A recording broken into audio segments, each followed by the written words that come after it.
to our 2023 Legislative Education and Advocacy Educational Piece. That's a mouthful. We're happy to have you all here. For those of you who don't know me, my name is Beryl Cohen. I'm the Executive Director of the National Association of Social Workers Indiana Chapter. I've been a proud member of NASW since the early 90s. I've been the Executive Director for almost 6 years, and I've participated and been active in planning lead since its inception 24 years ago. So I always love this. I love doing these. I love talking to you all, and we love seeing you all at the State House for lead on March 6th. So with that, I'm going to go ahead and get started.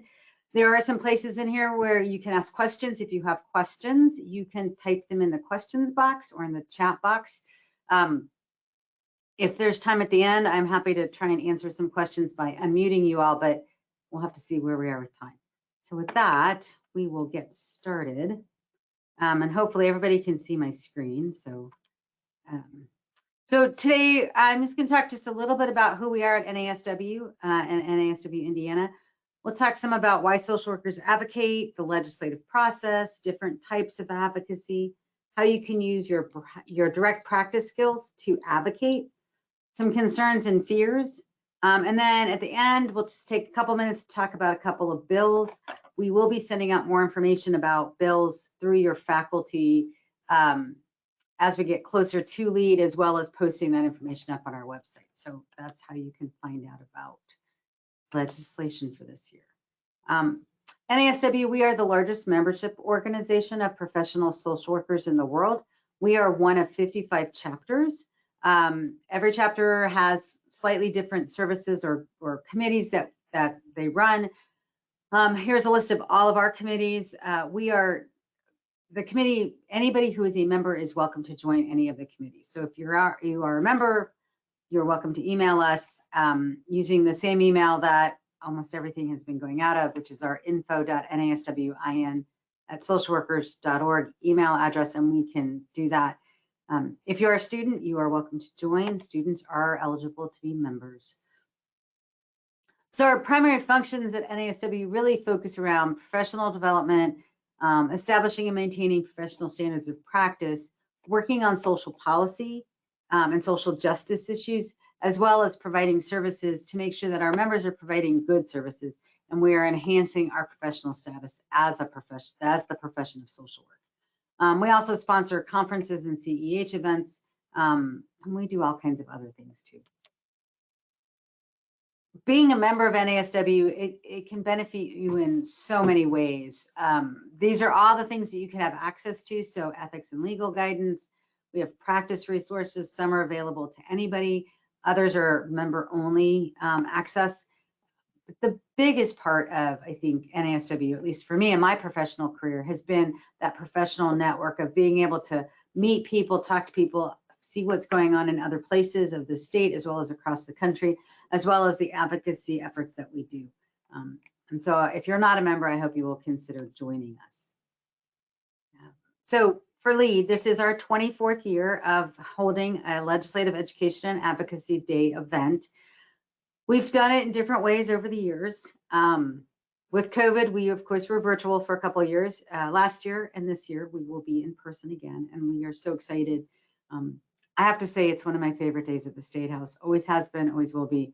When we do lead at the State House, we have between 400 and 500, and some years we've had over 500 students, faculty, and social workers from around the state join us, and it's just a great time. So I hope if you're available, you will join us for that.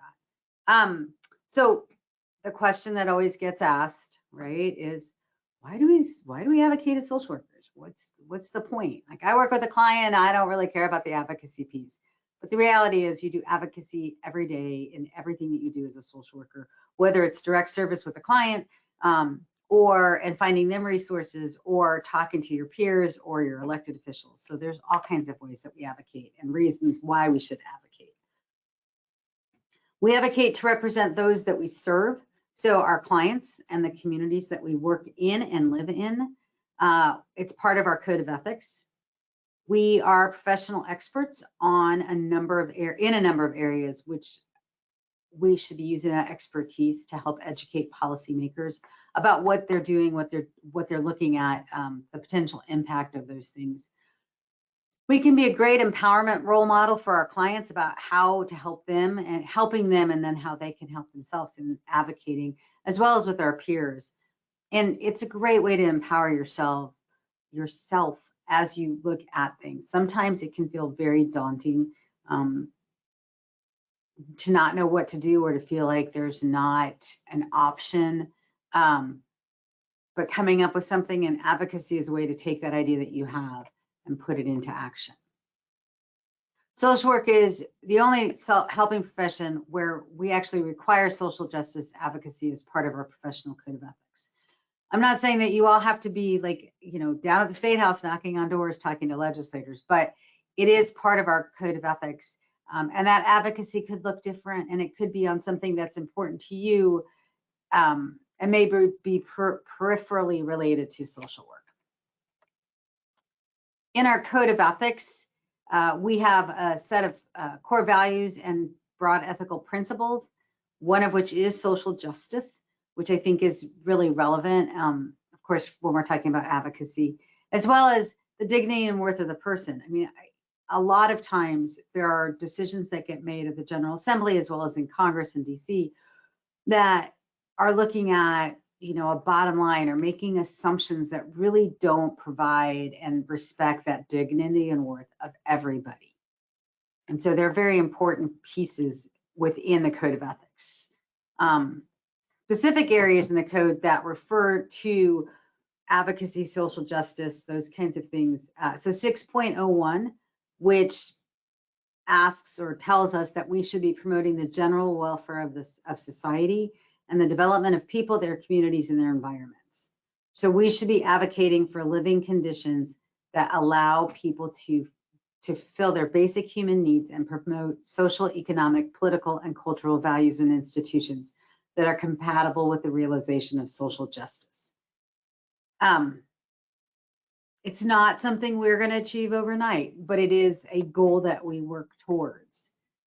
We also, 6.04 covers social and political action and calls on social workers to engage in social and political action to ensure that all people have equal access to resources, employment, services, and opportunities, and that we are aware of the impact of the political arena on practice and on the people that we serve in the communities we live in. And how do we advocate for changes in those policies to help promote the ability for people to meet their basic human needs, to thrive, and to promote social justice.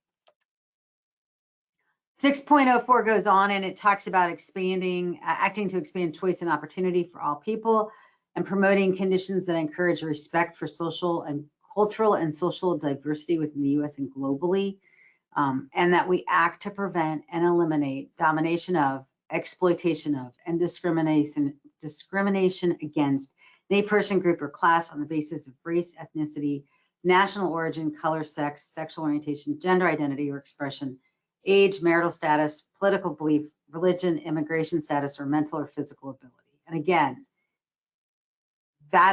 these pieces are what we base at NASW a lot of our policy statements, as well as the work that we do on legislation and the testimony that we give, is backed by our code of ethics and our core beliefs.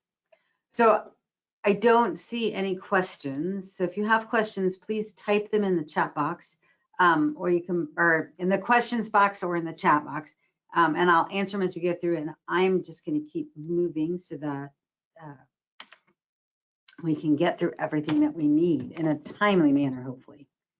So the next section talks about the legislative process, or how a bill becomes law. Some of you may have watched the Schoolhouse Rocks video with I'm just a bill and the bill sings and dances. It's kind of the same process in the state. It's just a little different.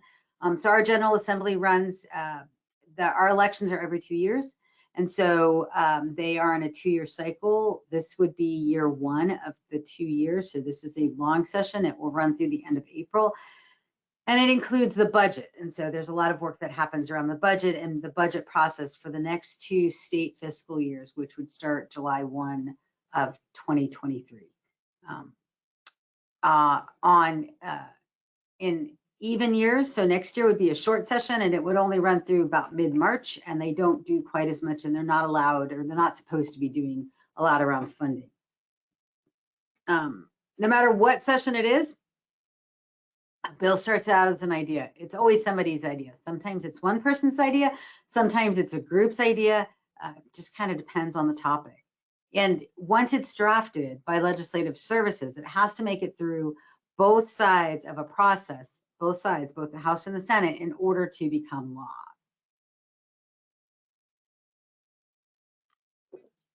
So if you look at this chart, this outlines the steps, and I'm going to try and just give you an example, and we're going to work through that. We start in the Senate, and then we do our second House.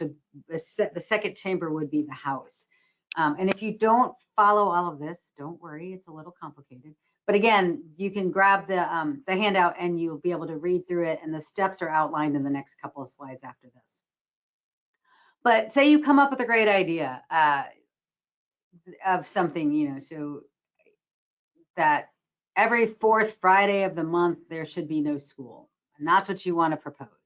And so you find a legislator, probably your either state senator or state representative, and you tell them what you ask them, you talk to them, right? And you say, I'd really like to do this, and explain to them why, what your rationale is, all of those things.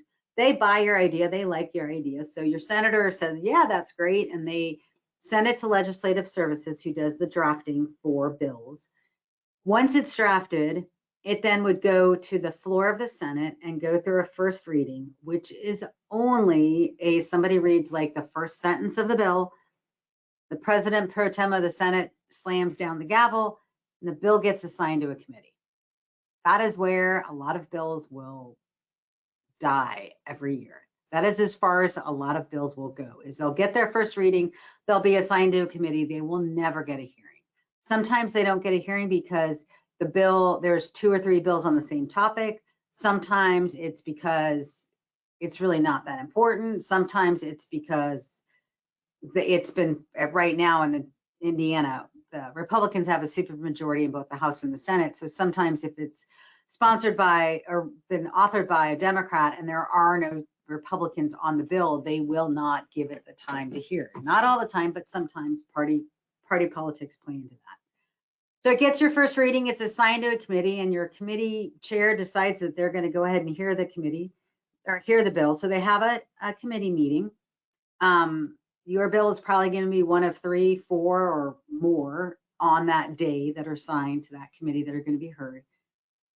That is the opportunity for you, me, and anybody else to show up and testify and let them know, the legislators in the committee know what it is that you like or don't like about the bill. So you can be for the bill, you can be against the bill, you can be neutral on it. You could be against just one very small section, which is sometimes where we end up. Like, we are okay with everything except for one tiny little piece. So you explain your position, you answer any questions they have, and then the committee then will vote to either pass it out of committee, they'll amend it and pass it out of committee. They can vote and it can get voted down. So if it doesn't get enough positive votes, it fails and it's dead. Or it can be held in committee to allow the parties that are disagreeing to meet and have some discussions to come up with an agreed upon language.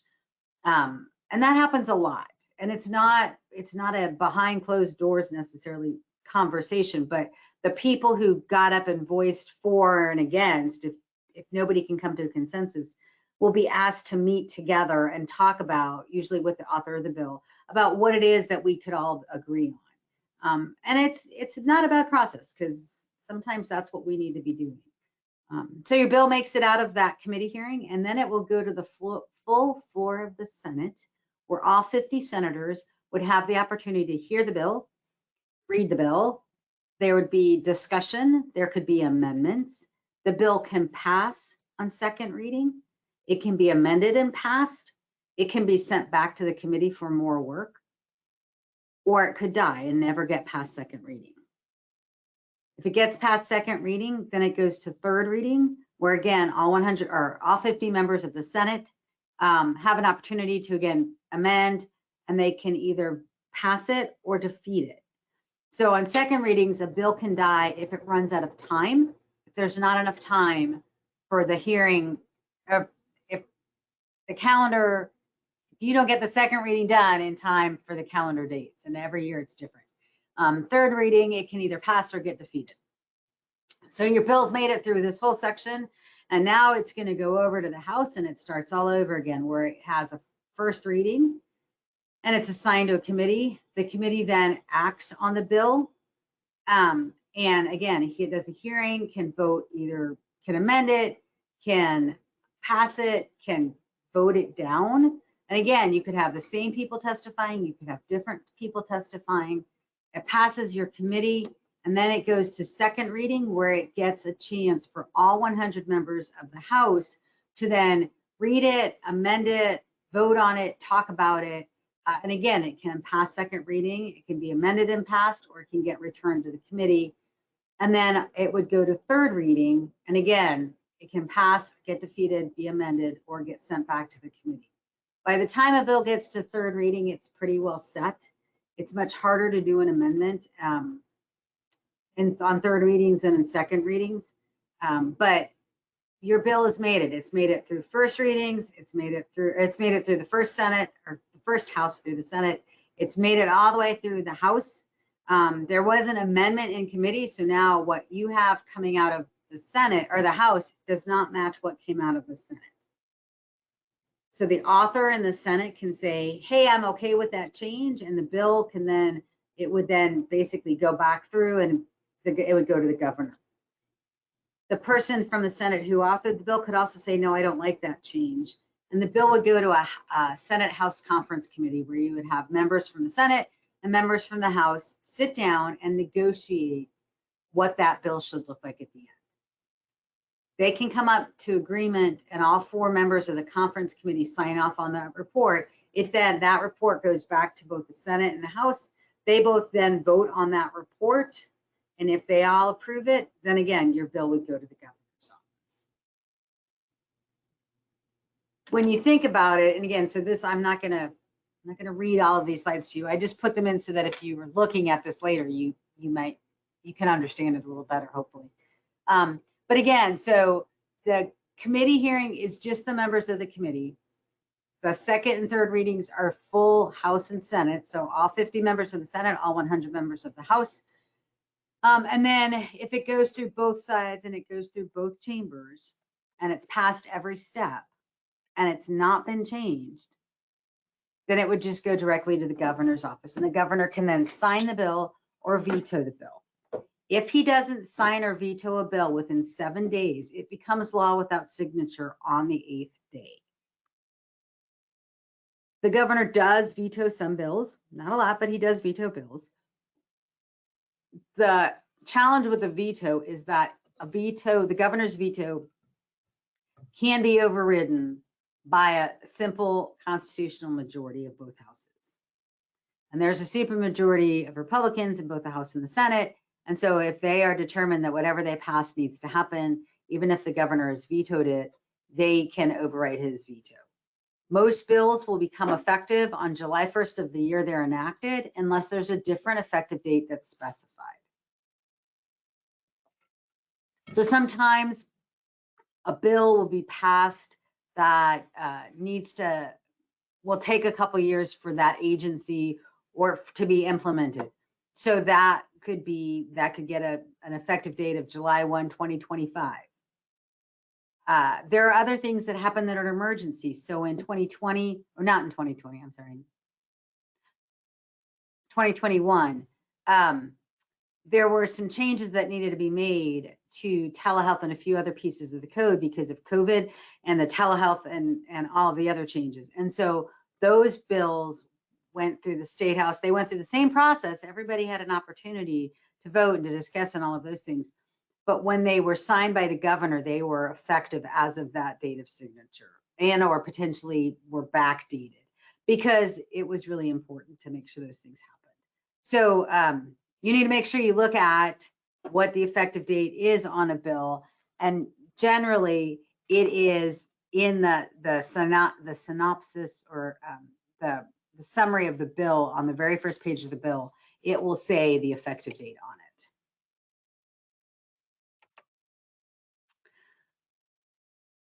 it. So when you're thinking about legislation and who you should talk to and how to get things done, like I said, you could talk to your legislator, your senator or representative, and ask them if they would carry a bill for you.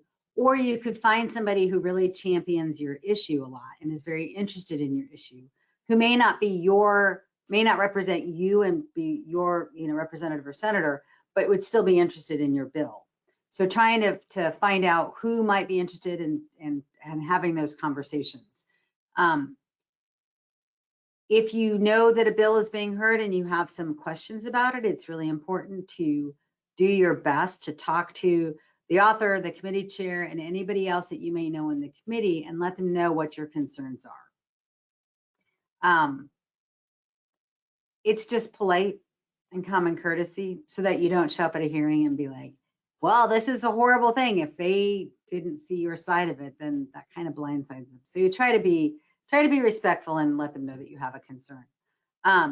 When a bill moves to a second or third reading, you can speak to your legislator, because that's when, even if they're not on that committee, they will be voting on on second and third readings, either in the House or the Senate. So that's a great time to talk to your legislator and let them know what you think, if you think it's good or bad, how you would like them to vote. When the bills cross over, again, you would look for the bill author, or the sponsor, not the author, and have those conversations. And the same thing, having conversations with that committee or people on that committee that you may know or that are your representatives. And then anybody else that you think might be interested. You want to make sure that when you're talking to people that you really have a clear message. We have spent a lot of time over the last 4 or 5 years doing work around licensing and trying to make sure that we don't that things don't end up getting changed that would have an adverse effect. I think that's probably the best way to say it. They're very detailed, and we're not going to talk about those details, and because it's very confusing to try and explain to somebody else.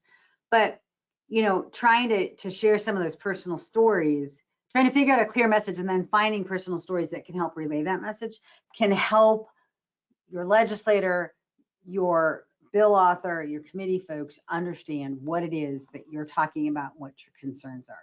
If you just walk in there like, I just don't like it, that's not gonna get you anywhere. You really need to be able to explain kind of why you don't like it or why you like it, what you think could happen. And again, those personal stories can be really, really impactful. Do you guys have any questions? I'm hoping that this all makes sense. I have no idea. It can be a challenge sometimes. So if you have questions, you can type them in the chat. So we're going to talk some about different types of advocacy. And this is not an exhaustive list. I'm sure I missed some things in here. When you think about it, though, coming to Lead Day on March 6th is a great way to do advocacy, because you get to be with a room full of people, with a large room full of people, and you get to support the things together. And that energy of supporting things together can be really impactful and can make a big difference on legislators, even if the only thing it does is make them realize, oh, wow, there's like 400 social workers down there. Maybe I should talk to them a little more and better understand their concerns, right? Maybe that's what you get out of doing a rally or attending an event. You can do, there are community meetings all over the state, different counties and areas, different districts do different things. Some districts, there are some areas where you have 2 or 3 legislators who represent a county. Maybe they get together once a month and do a third house meeting at, some restaurant somewhere, or at a church or at a community center somewhere. And it's their opportunity to share with you what you're doing. It's your opportunity to ask them questions and hold them accountable. The really important thing for you all to remember is that they work for you. As residents of the state of Indiana, we pay taxes that help pay for what the state does with programs and other things and services. It also pays the salary of the people at the State House. They are representing you. You need to hold them accountable. So to go to those rallies, to go to those information meetings, to send them an email, to have a conversation with them, to look at action alerts and sign up for action alerts from other groups or from us that will provide updates on things that are happening that we think are important, and we'd like you to weigh in and let your legislator know how you feel.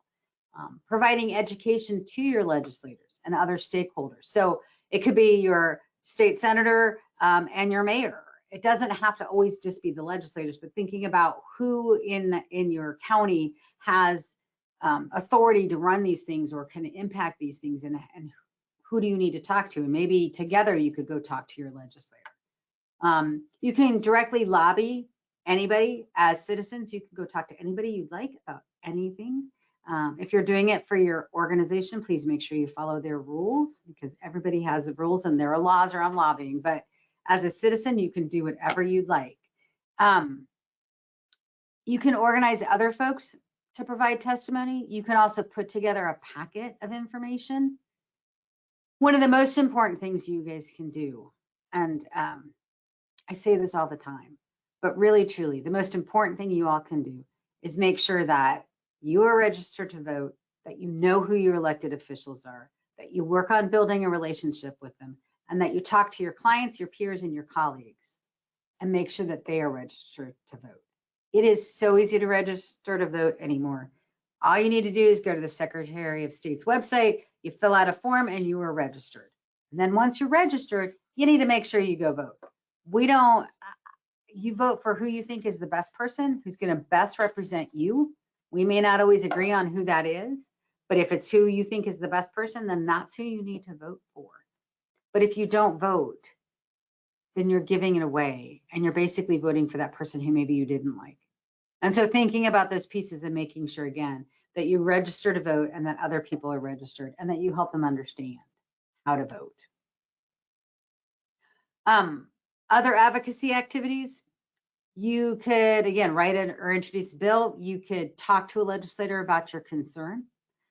You can provide testimony in a committee meeting and tell a personal story, or you could write a letter or a fact sheet that could then be used and handed out to every legislator on the committee.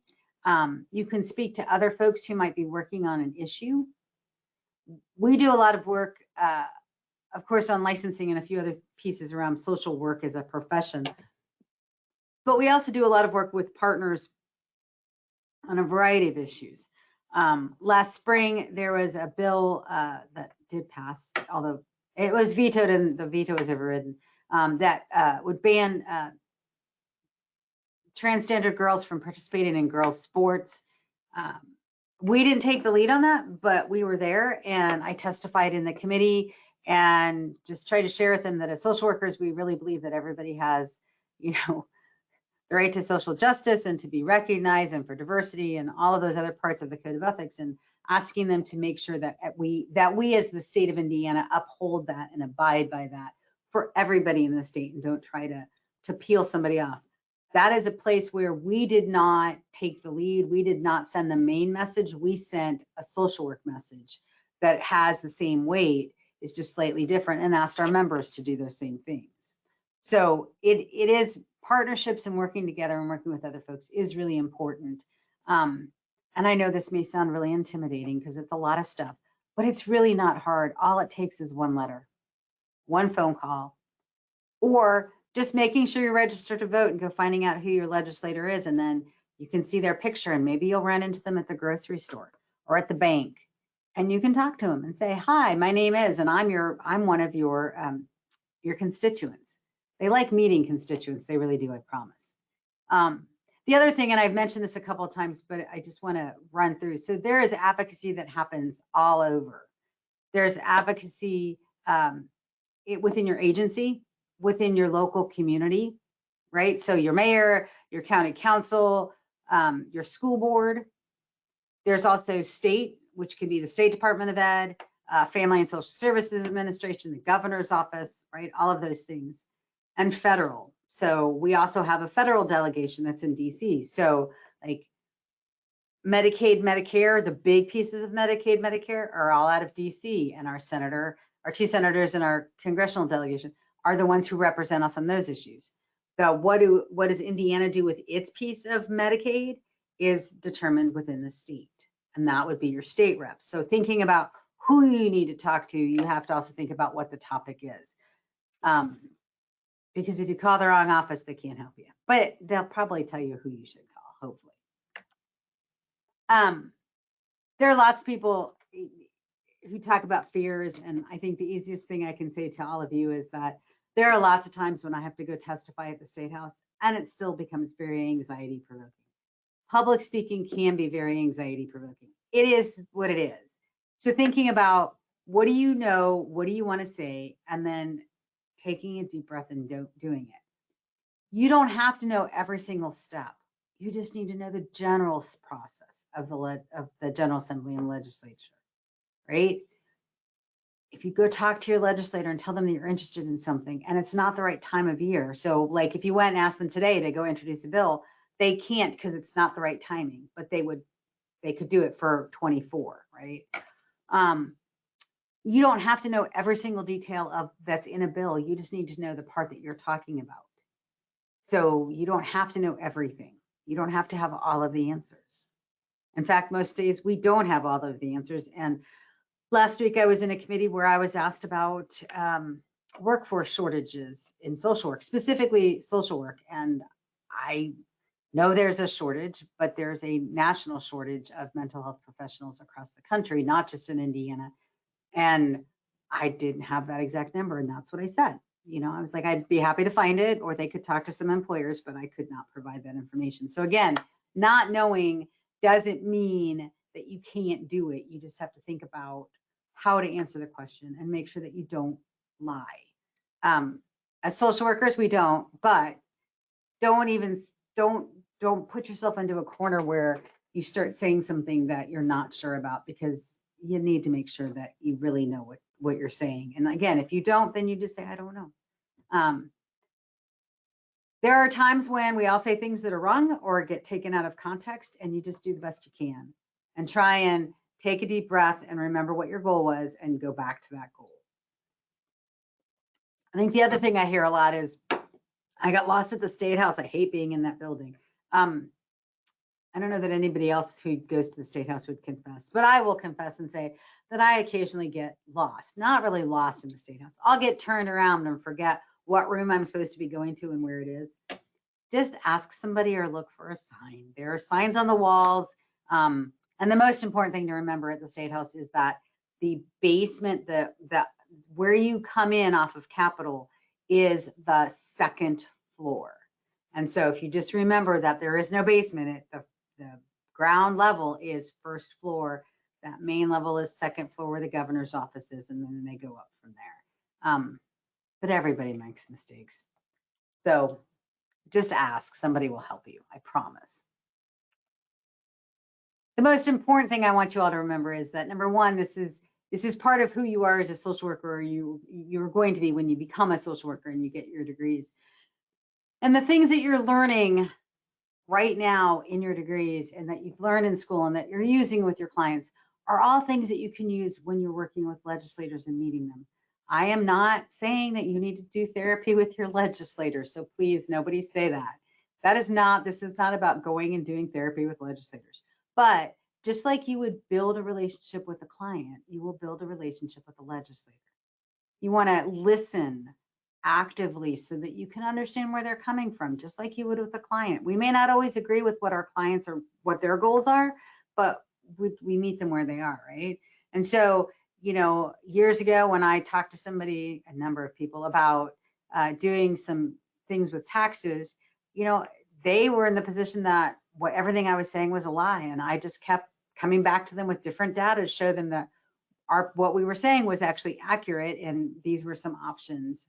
So again, that understanding where they came from, trying to tell the story in different ways, and trying to figure out what are potential solutions. What is a place where you could negotiate? Maybe you don't get everything that you want, but you get some of what you want, so that next year you can get a little closer to where you want to be. So thinking about those skills. And then I think the other piece that's really important as social workers is we're really good at networking and collaborating. So looking for those allies and trying to figure out how together you can send a larger message. It really is. It is all about numbers. It's all about talking to people and having them understand.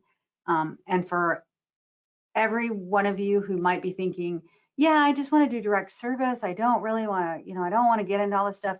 Decisions that are made at the State House will impact your ability to do direct service and who you can and can't work with or how payments happen.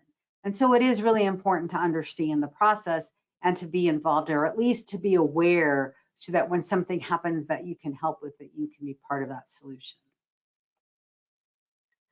Some just basic do nots, and which I think most of you already know. So don't assume that a legislator understands everything about a bill. Sometimes we all get in the bad habit of talking about bill numbers. You walk up to a legislator and you're like, hey, so what do you think about Senate bill, blah, blah, blah. If it's not their bill, they may not know what that bill is about. So, Senate Bill 400, which has to do with reciprocity and licensing, then at least they have a context from where you're coming from, right? Don't go in hostile and angry and with a chip on your shoulder. I mentioned earlier that I did a bunch of work in the late 90s, early 2000s around taxes and trying to decrease the tax burden on low-income Hoosiers. There were a lot of people who didn't like me when I went in and talked to them about that stuff. I needed to go in respectfully and with my knowledge and my data to try and tell the story, right?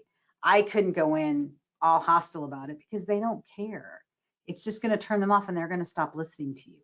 So again, don't threaten, don't look at, well, all Republicans or all Democrats, try to stay away from those pieces and really come at it from the standpoint of, I'm here to try and help you understand my concerns so that together we can work towards a solution. You want to make sure you don't promise something you can't deliver. And really, truly, even though it's hard, to stay away from those right or wrong moral issues, right? There is no right or wrong. Well, we can have our own opinions about whether there's a right or wrong, but if you make it an us versus them, the conversation never gets anywhere. So again, not trying to argue that point, but trying to educate on what you're really looking for. And then again, if you hear things that are misinformation or stereotypes, please make sure that you share those. Because there are still lots of people out there who believe that all social workers do is work for the Department of Child Services and remove children from homes, which is the only thing that we do, which is not true, nor has it ever been true that that's the only thing we do. So the other thing is just make sure that you thank them for their time. And if you get to meet with a legislator in person, make sure you follow up, send them a quick email or a handwritten note, just thanking them for their time. They're busy. It's a crazy time of year. So just make sure that you're respectful of that. So I don't see any questions. So I'm going to keep going about controversial issues. So there are always polarizing issues every year, and sometimes it seems worse than other years. We had a whole special session this summer that was really around abortion and reproductive rights. And our position and our testimony against Senate Bill 1 was really focused on our code of ethics and how important it is for people to have the right to make their own decisions and to not judge and be critical, and to really support that right to make a choice and to meet your clients where they are. Everybody has different backgrounds and different places they are in their life. I didn't walk in the door and say, y'all are crazy that you want to do this. I may have thought it in my head. I could think anything I want in my head. But when I stood up to testify, I testified from the standpoint of that as social workers, we are called on meeting our client. We are called on to meet our client where they are and to support them in making the best decision for them. Not for me, not for the government, not for anybody else, but for them. And so that was our argument. We do the same thing. I mentioned earlier around LGBTQ issues. We will take positions on these things, but again, we try not to create a really even more divisive situation. We try to come at it from the standpoint of, if we can convince one person, if we can make it not so bad, if we can help them understand a different view. It may not change their vote today, but it may change their vote next year or in 2 years, right? And so how do you find that place where you can see positive progress and not end up offending somebody or having somebody shut down? Because honestly, if you walk in, on any of these issues and are just like, I think that if I walked into a legislator's office and said, I think guns are horrible and nobody should own them, which I personally do believe. But if I walked into the office of somebody who owns guns and believes in gun owners' rights, then they're not even going to hear me after that. So again, just thinking about who you're talking to and what you want to accomplish. Just a quick reminder of you are the expert on whatever it is you're talking about. You may not know everything, but you probably know more than the person you're talking to. Make sure you stick to your message and check your facts. Remember your social work skills. And I think the most important thing is to talk to your legislator outside of session and start building that relationship. Don't just email them when they do something you don't like. Email them when they did something nice, when they did something you like. Even if you have to stretch. My previous state senator didn't support anything. We were polar opposites in what we believed and supported. And every once in a while, I'd send him an email that just said, I appreciate that, you at least listen to me, right? He may not vote the way I want him to vote, but at least he hears me. And that's, I just need to reinforce that. So thinking about what those pieces are and how you can build that relationship. Sorry, I was just checking time. So there are still no questions. So I'm going to keep moving through this. We do have a public policy agenda. It is available on our website, so you can jump on there and see it. And again, this handout you can access this through the website. Indiana, NASW Indiana, we've worked on advocacy around all kinds of issues for years. We work here in the chapter on state issues.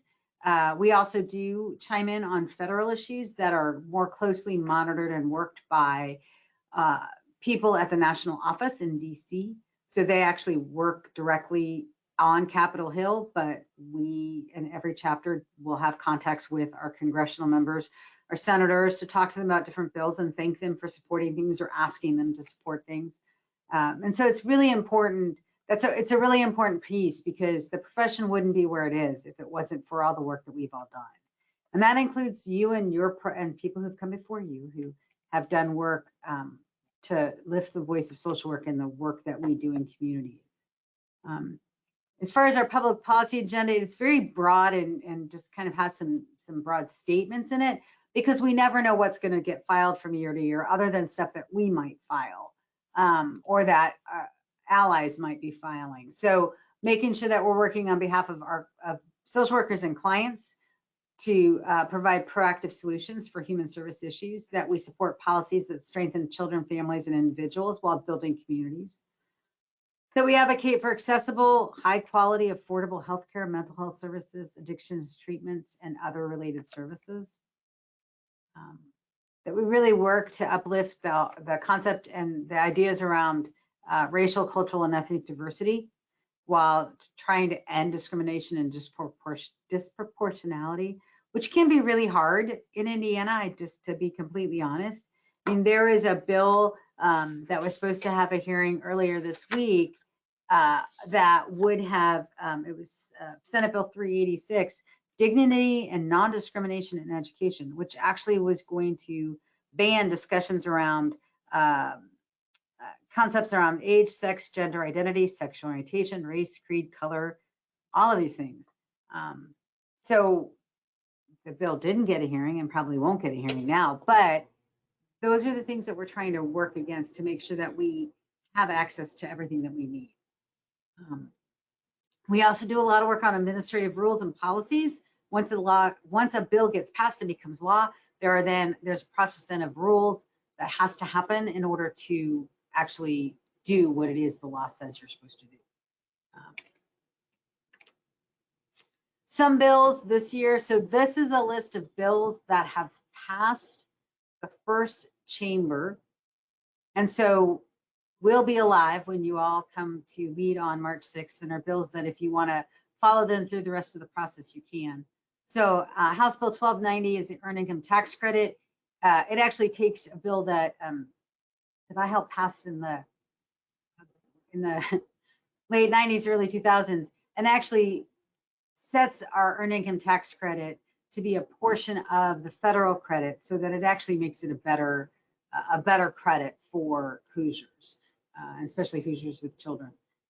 There's House Bill 1091, which relates to continuous eligibility for Medicaid and CHIP for certain populations.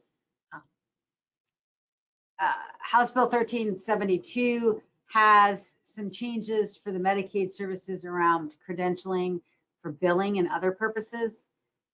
Senate Bill 334 is a simpler application process for SNAP or food stamps.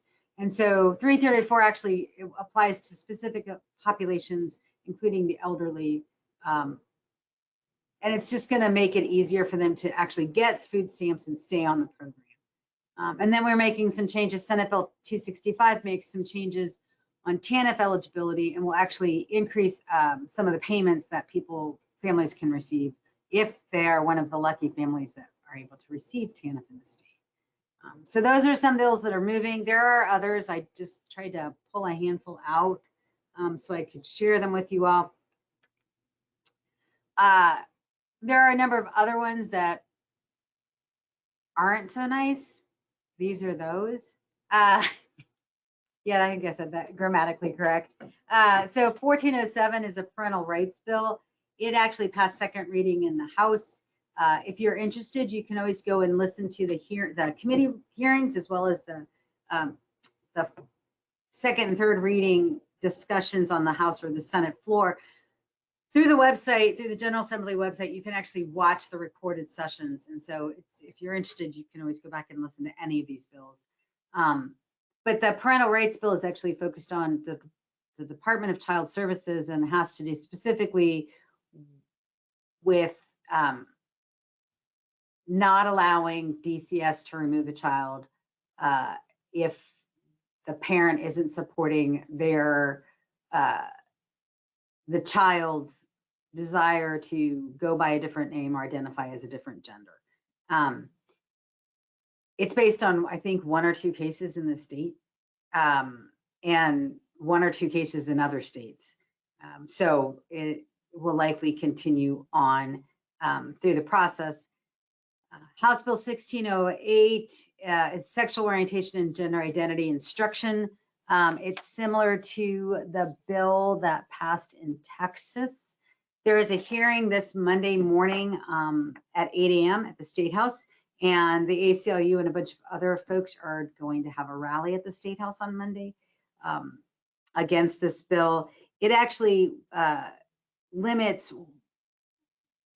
what can be taught to children in certain age groups, and specifically mentions sexual orientation, gender identity, or certain other concepts. And again, you can read the whole bill by going to the General Assembly website. Senate Bill 12 is a material harmful to minors bill. It actually was amended and passed out of committee on Wednesday, this past Wednesday. Again, you can watch the committee hearing. This was an interesting committee hearing to listen to. It really has to do with what is allowed in school libraries, specifically, I believe, K-12. And so it's really about what materials can be in a library, what has to happen if somebody files a complaint about a book in a library, so that there's a process for them to file a complaint and have it reviewed and either removed from the library, moved to a different section, or found that it doesn't contain any harmful material. But there's also some criminal charges that could happen with this, and so we'll have to see. We did not make it to a lot of these hearings because we were in hearings for other bills, which is what happens a lot too. And then 1569 is restrictions on Department of Corrections and provision of gender affirming care. It started out banning all gender affirming care, including surgery. It now was amended in committee and is now gone to the Senate. The language in there is that they are only allowed to provide like hormone therapy, those kinds of things. It is not, it restricts the use of, or the provision for the Department of Corrections to provide and pay for surgery for gender reassignment surgery. So those are kind of the not so good, bad bills that we're concerned about. There's something every year. I can't even tell you how many years some of these have keep popping up.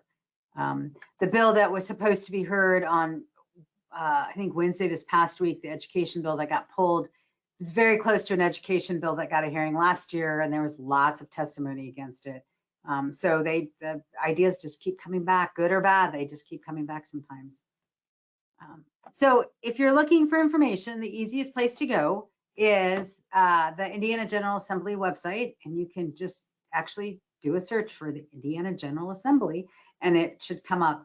They have an older site, and then they have a new beta site that they're changing and updating, but you can find the full text of bills, amendments. You can find the fiscal note, which shows you what the cost is and who's going to pay for it, and where you know, is it a local cost? Is it going to be a tax increase? You know, how is the money going to be raised to pay for it? You can find out who your legislator is and how to contact them. You can read their bio and other information. You can find out what committees they're on. You can see all of the committees and their agendas, the bills that they're going to hear. You can see the calendar. On the calendar on the main page, there are links, there are cameras that are there, that little camera icons. You click on those and you can actually, if the hearing is happening, it'll say live and you can go in and you can listen to the hearing that's happening. You can also find a version of the Indiana Code, the most current version of the Indiana Code, as well as the state constitution and access to rules, all on the Indiana General Assembly website. It is a great resource. Every set of student interns that we have come into the chapter, no matter when they start, I always have them spend some time on the General Assembly website and just looking through things and just to get an idea of how it works. When you look at bills, Senate bills start at 1 and go to 999. Anything that is 1,000 or higher is a House bill. That's the way it is every year. And at the end of a session, anything that has not passed through all of the deadlines is dead. And if you want to do it again next year, you have to find somebody to author it and have them draft it, and it starts all over again in January of the next year. So it's not like Congress where things can carry over. There it is, every year is just distinct and different. You can also find information about our work that we're doing both at the federal level and the state level. So federally, you can find information at our socialworkers.org website. And we have a National Advocacy Center where you can sign up for alerts from the national office. Our website also has an advocacy center. If you scroll down a little bit on that page, there are some of our bills that we are following or listed, although not all of them, because I ran out of time, but they will all eventually, it will be, as we move through this session and we get less and less bills, it will become more and more accurate. And as there are alerts or other things that we're asking people to do or to call and ask to either support or oppose something, we will be sending those out through our advocacy center. So it's a place, if you're interested in finding out more, you are welcome to sign up. There is no requirement for membership to sign up for our action center, both on our page and on the national page. If you're looking, again, for information on us, check out our website. If you're interested in membership or joining, you can go to the socialworkers.org website. There is a ton of information there around membership, as well as a ton of resources that you can access, both as a member, well, that you can access if you're not a member, and then there's even more that you can access if you are a member. And if you have any questions or follow-up, you are welcome to email us at the info.naswin@socialworkers.org email, or call the office. And I'm happy to take any questions if there are questions. We have 6 minutes, so I actually have time that we could unmute you. If somebody has a question that they would like to ask, you can raise your hand. And I'm not going to make anybody talk, I promise.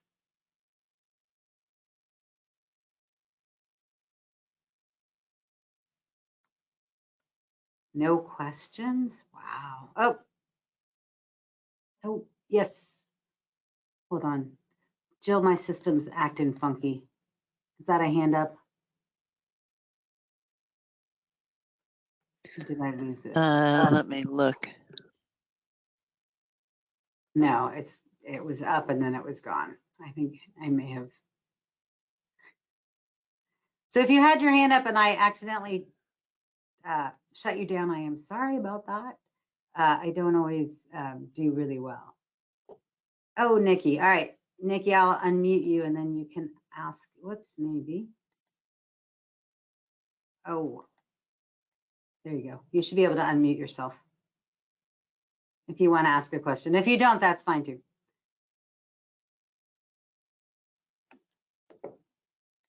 Okay. Well, sorry, there we go. Oh, okay. Hey, thanks so much, Beryl. This is so helpful and useful. I appreciate it. I see the presentation PDF in the handouts. Can you repeat where we can get this recorded session? And is it allowed to be shared? Yes. So the recorded session will be on our website. Technically, it's on our YouTube channel, but we'll post it on the website. I'm going to try. I don't know if I can make this work or not. Let me see if I can. Oops. Get to our website. I have no idea if you guys are actually like seeing my screen as I do this. Can you see my screen? I think you can. Whoops. As I Yes. just, okay. So if you look on here, if you scroll down, we have a link to lead. This is last year's recording and last year's handout. So as soon as we get the new stuff up, which should be on Monday afternoon, because the recording has to go through this process in order for us to use it. So yes, we will, it'll all be up there and we will have information. Whoops, that was not supposed to happen. So on our lead page, we've already updated some of the information and we will be updating, we'll put in the 2022 recording and the handouts from today. And then we'll also have some bills up as we get information. We will put that on this page too, so that if you're interested in grabbing information on legislation, you can grab it from here. Okay, thanks so much. You're very welcome. And I was supposed to start by saying thank you all. I'm sorry I had to reschedule from Wednesday, but I was at a meeting at the General Assembly that I didn't have any choice and I had to go to. So I had to reschedule you guys till today. So I am sorry about that. Are there other questions that anybody has? If not, you all are welcome to jump out. You will be getting an email in about an hour after this ends with a short evaluation. We'd appreciate it if you would fill it out and let us know what you thought about today, if you have suggestions or thoughts. Hopefully I'll get to see some of you at LEAD on March 6th. If not, maybe we'll see each other at some other point in time. But if there's ever anything that NASW can do, please let us know. And if you're not a member, please consider joining. And I am now giving you all back 2 minutes of your day to go and have 2-minute break before whatever you're supposed to do at 1 o'clock. So thank you all for joining us and have a wonderful weekend. And we will see you all soon. Thanks.